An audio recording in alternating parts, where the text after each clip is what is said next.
I think what wholesalers are doing are providing liquidity to a seller. So what they're essentially doing is creating a market for that property that didn't exist. Now, one of the things is like, at least in the Austin area in particular, or just in Texas in general, is that like affordability is becoming harder and harder.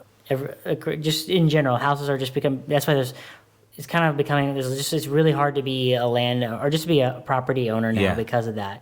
And so I've heard other real estate professionals talk about how like sometimes like wholesalers are kind of like driving the prices and making it kind of like unaffordable for like first time home buyers.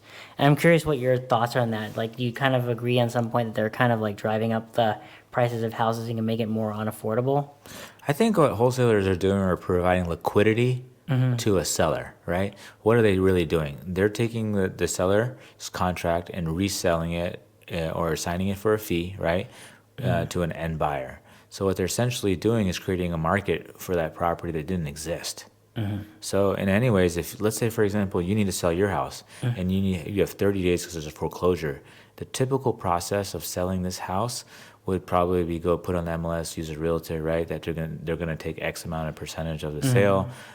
But if you had an outlet to do this in 2 to 3 weeks where you could just sell it fast, move on to your life, move on to the next phase of your life, that could be more valuable to you, right? And so working with a wholesaler, working with a cash buyer, and that way allows you to be able to move quicker.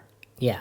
Right? And so a cash buyer, like a wholesaler and like any other potential buyer out there, creates another opportunity for you to exploit or to exit out of, right? To use, to see if that makes sense. So in a lot of ways, giving you more optionality. I see what you're saying, because it's not like houses aren't like stocks. You can't just sell it tomorrow.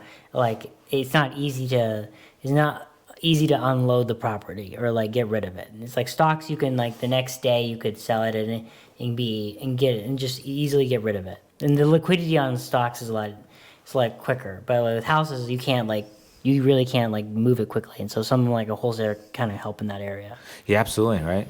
I think so, right? They provide another option out there that you didn't have.